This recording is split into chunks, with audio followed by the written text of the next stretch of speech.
Hello, we are back at it, getting back into preliminary things to know um, about the Gospels, and today we're going to be talking about Messianic miracles. Before the arrival of Jesus, the rabbis divided miracles into two separate categories. Miracles anyone can perform if he was empowered by God to do it, of course. The second category of miracles were those that were uniquely messianic. And now that Dr. Fruchtenbaum pointed that out to me, I really can see that it is true. When Jesus performed particular miracles, the reactions, if you look at the reactions carefully, you'll see that there were very different reactions, and it caused quite a stir. On another note here it's accepted by many theologians and historians alike that the gospel accounts are very valuable resources to understand Second Temple Judaism and messianic expectations during the time. Even secular scholars agree that the gospel narratives provide a credible transmission of the life and message of the historical Jesus. And these scholars, even though they're secular, are willing to quote New Testament texts when discussing a topic such as messianic movements of the first century. Certain key miracles recorded in the Gospels were different from anything else that had ever been performed in the Hebrew Scriptures, also Old Testament. These miracles caused unique reactions among the Jewish people,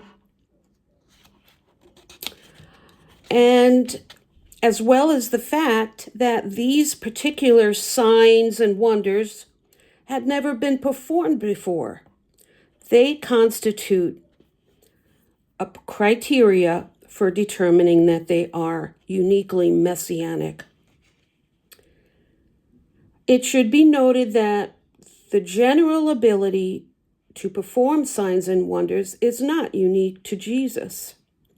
During the times of Moses and the days of Elijah and Elisha, God worked through miracles, and the dead were raised by Elijah.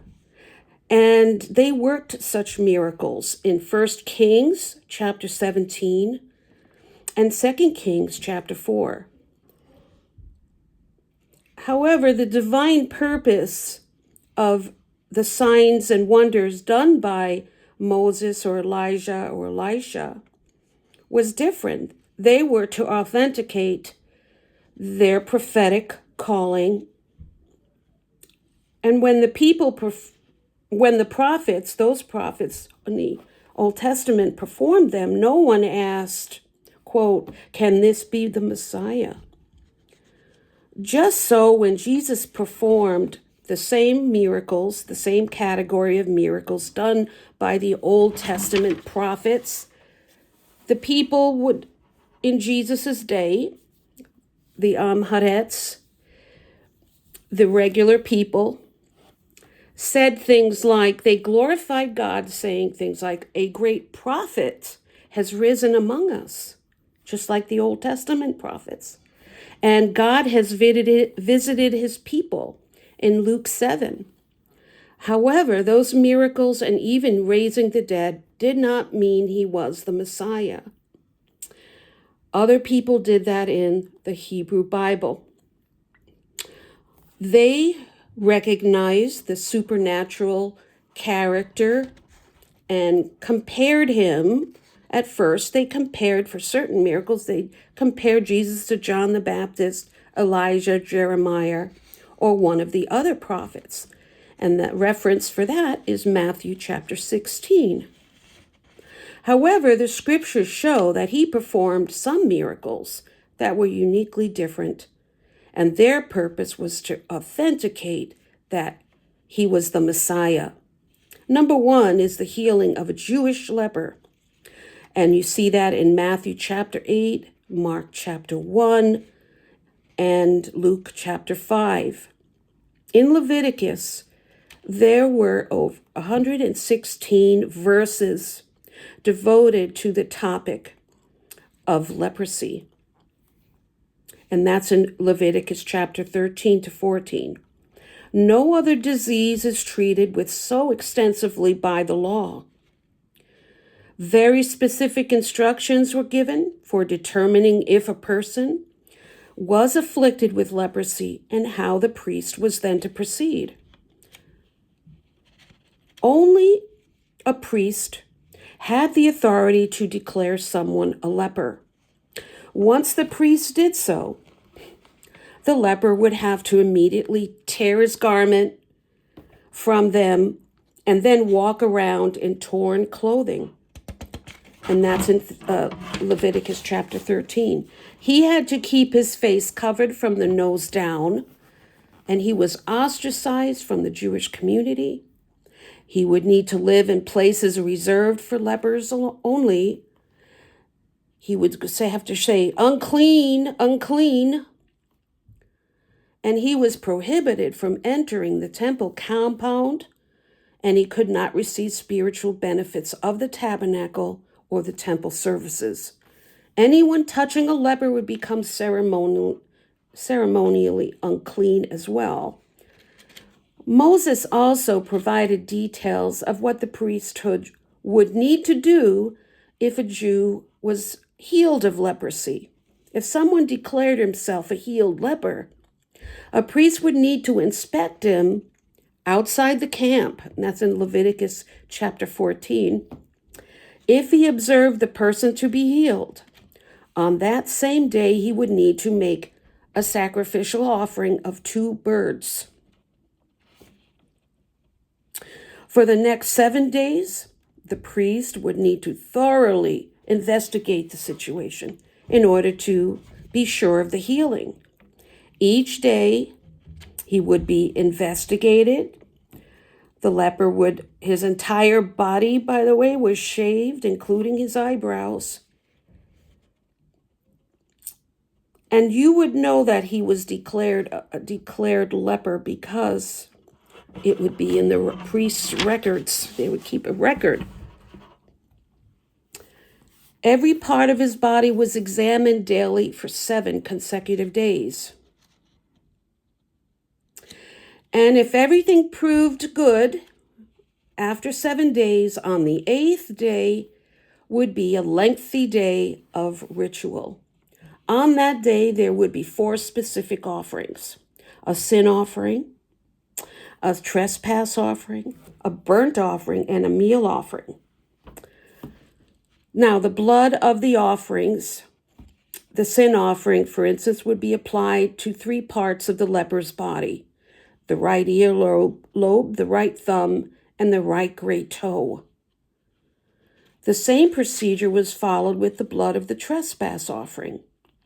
The ceremony would conclude with the anointing. So there would be anointing oil, during which oil was poured on the same 3 parts of the body. And after all that, on day 8, the lengthy ritual, the leper, only then was that former leper free to re-enter Jewish society, and only then would he have access to the temple. Yet, while Moses left the priesthood with these detailed instructions, it seems they never had the opportunity to put them into effect. From the time of Mosaic law was completed, there is no record of any Jew being healed of leprosy. Now, in the case of Miriam, that was prior to the law. And even though rabbinic writings had many cures for various skin conditions and diseases, leprosy was not one of them. If a Jew contracted leprosy, he was known to be under divine judgment. In the Hebrew Bible, again, Old Testament, 3 Jews were stricken with leprosy as a divine judgment, and they were Miriam, the sister of Moses, in Numbers chapter 12, Gehazi, the servant of Elisha, in 2 Kings chapter 5, and Uzziah, also known as Azariah, in the kings, who was a king of Judah, in 2 Kings 15 and 2 Chronicles 26. Leprosy was viewed as a divine judgment by God, and the feeling was that there would simply be no possibility of curing a Jewish person with leprosy until the Messiah comes. So from the time of the completion of the Torah, meaning the Mosaic Law in Deuteronomy 31, there is no record in the Hebrew Bible of a Jew ever having been healed of leprosy. Even up to the days of Jesus, there is no record in the Hebrew Scriptures of any Jew ever having been healed of that dreadful disease. And yet, in the early part of his ministry, Jesus healed a Jewish leper whose leprosy was fully developed. That was in Luke 5. The disease would have soon taken his life. Jesus healed him by touching him, instructing him to go, not to engage in any lengthy conversations with anyone about it, but to go directly to the priest and begin the process of cleansing.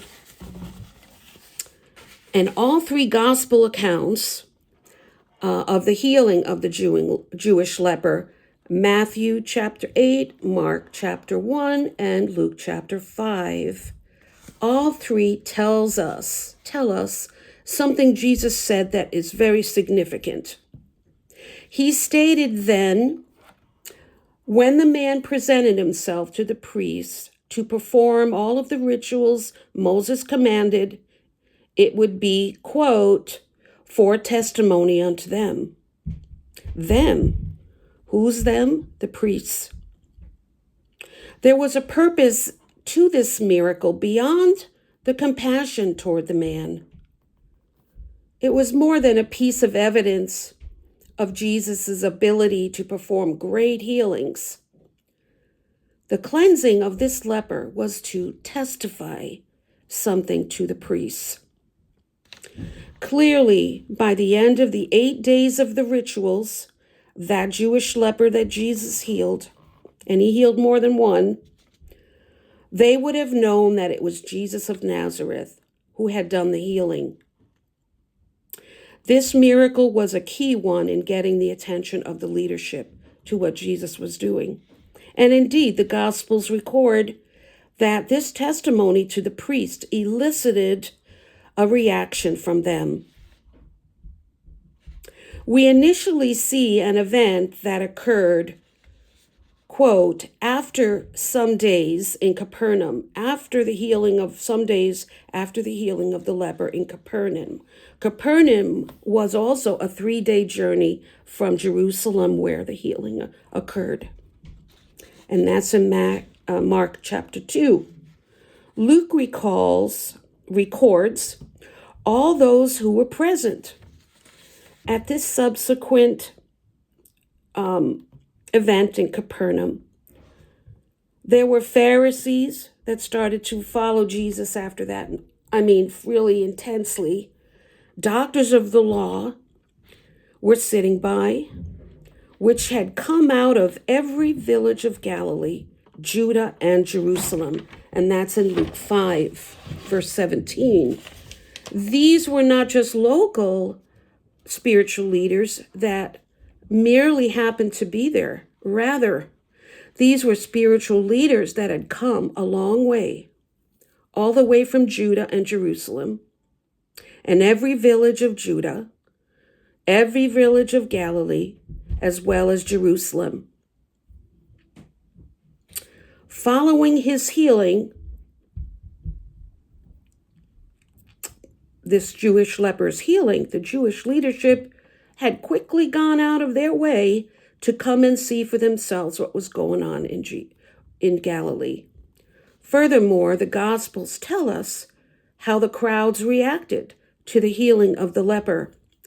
As we read in Mark chapter 1, verse 45, Jesus could no more openly enter into a city.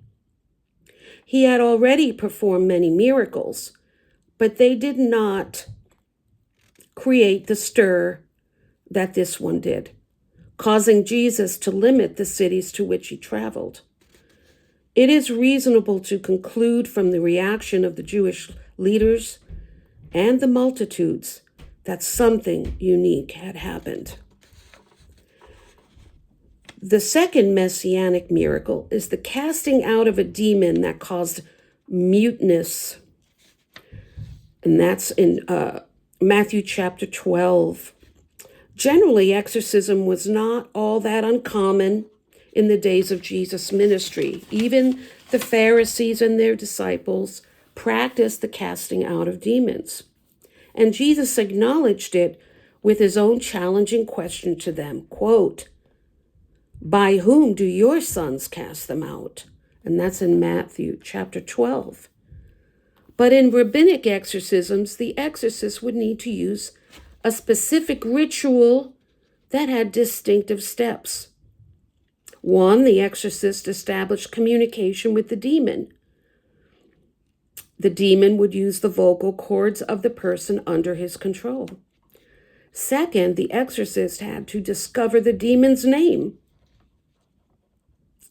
This was an important facet of the exorcism. And then third, once he knew the demon's name, he called and ordered the demon out by name. Jesus did use this method by asking the demon's name in Mark chapter 5. However, he normally just ordered the demon out without any ritual at all, which is what made him different. So there was no way for a Pharisee to communicate with a demon causing muteness. You can't find out the demon's name. And Jesus, before that particular event, Jesus had cast out many demons, and the peoples were astounded.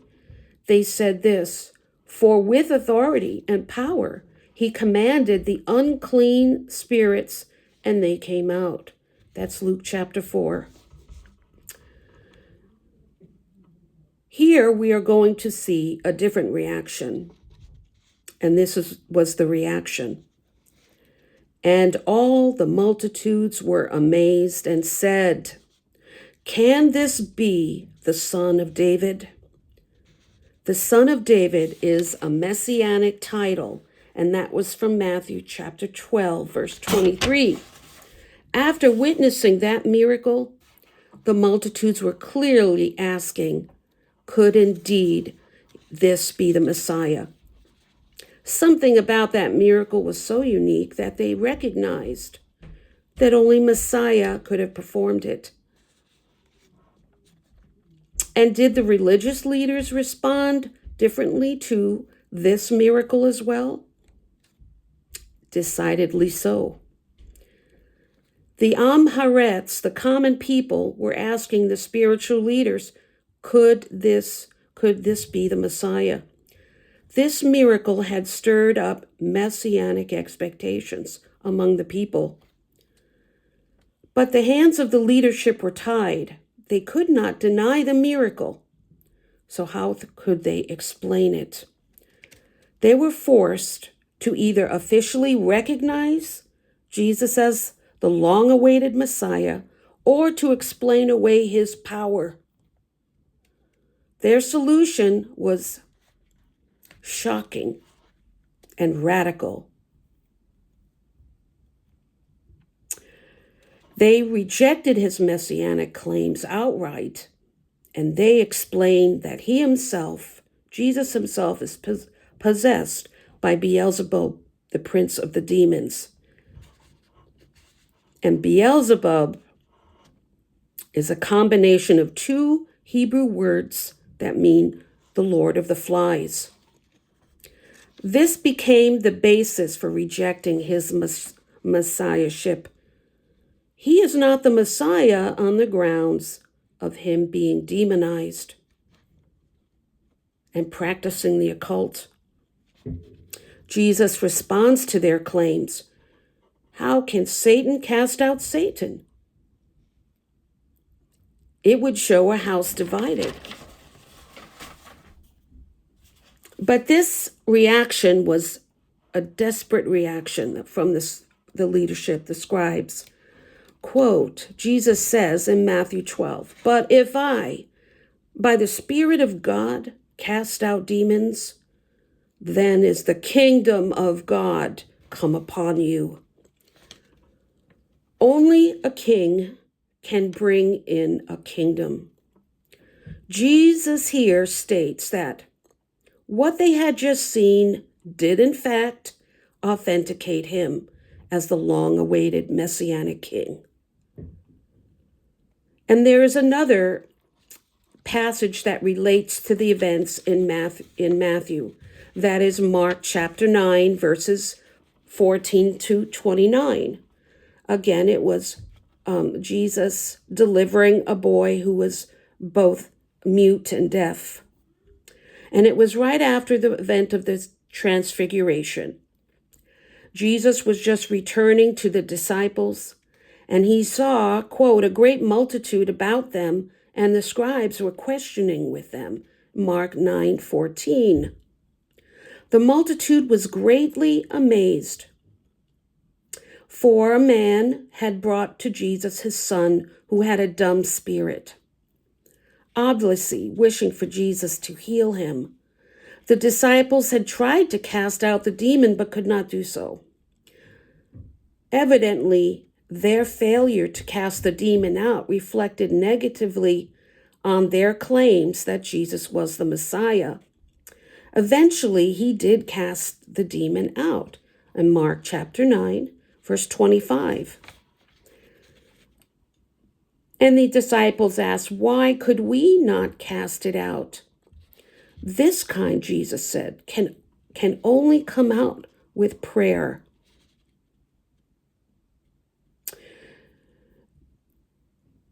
They needed prayer or faith. What was the problem? Did we not have faith? They were missing the point. This was a dumb demon and only Messiah can cast it out. The apostles should not have tried to cast it out by employing the same methods. This type of demon was different. They should have prayed to God and asked God to command the demon to leave. Let God handle it, in other words. This was a type of job for the Messiah, the God-man. Jesus, in this situation, did not fast. Jesus did not pray. He spoke and rebuked the unclean spirit and ordered it to come out of the boy. Jesus, the Son of David, the Messiah, the God-man, merely spoke, and the demon had to obey. Another messianic miracle is opening the eyes of one born blind. And again, if you notice the reactions and subsequent response of the Pharisees, we're going to see soon, this was unique miracle. The restoration of sight to people who had gone blind after they, later on in their life, they had become blind.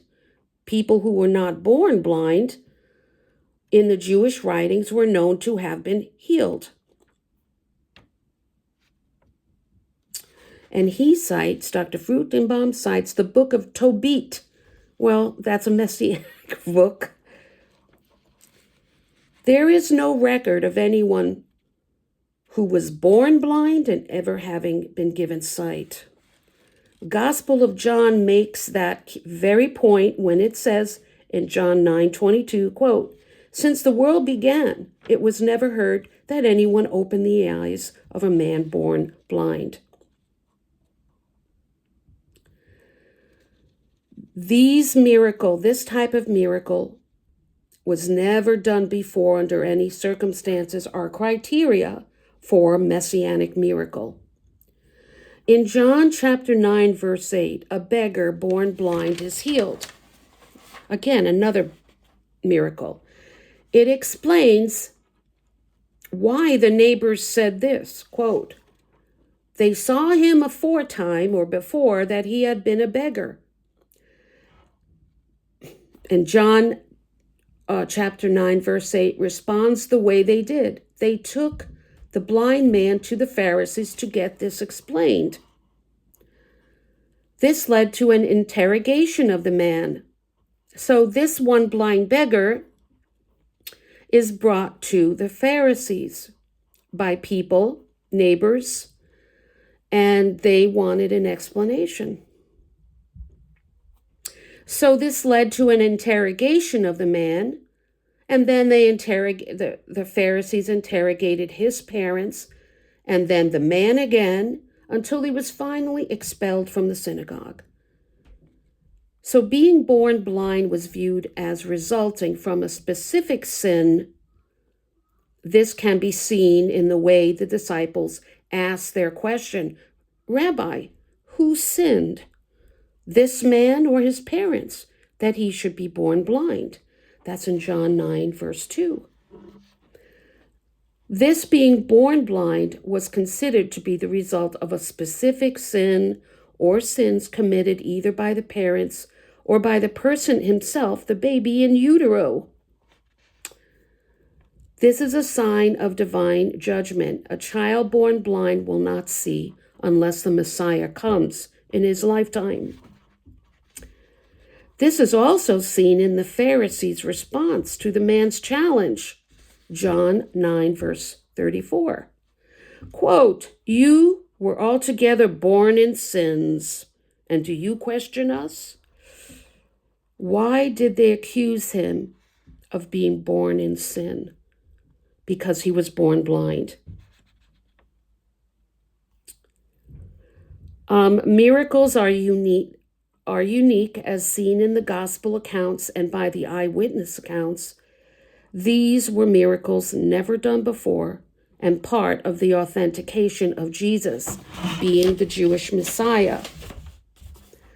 It was this specific miracle that led to the man whose eyes were opened to accept Jesus, that blind beggar, as the Son of Man, which is also a messianic title. Jesus had heard that they had cast him out and found him later on, and he said, "Do you believe in the Son of God?" John chapter 9, verse 35. And then the blind man said, "Well, who is he?" He says, "He is he who's talking to you." He says, "I believe." And he worshiped Jesus. Additional evidence that this was a unique miracle can be found in John chapter 11, verse 37. Quote, "But some of them said, 'Could not this man who opened the eyes of him that was blind have caused that this man also should not die?'" And they're speaking about Lazarus. If he can do the greater miracle of healing someone born blind, can't he do a lesser miracle of healing someone, Lazarus, who was fatally ill?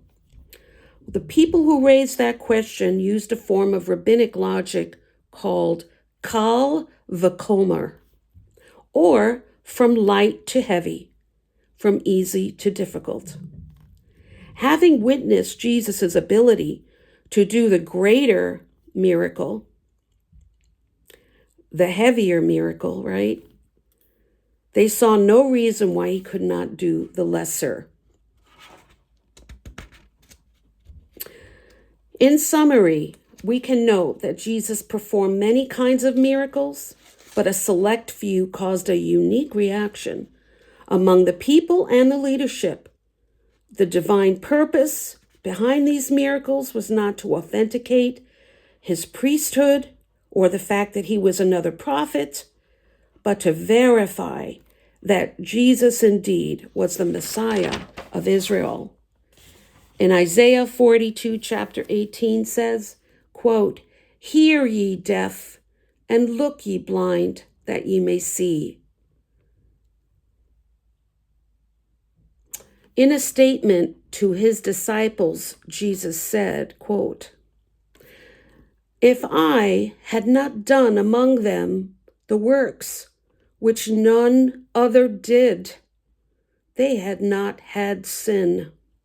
But now they have both seen and hated both me and my Father. And that's John 15, verse 24.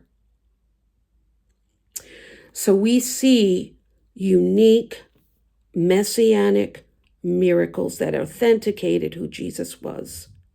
And that's all for today. Thank you and God bless you.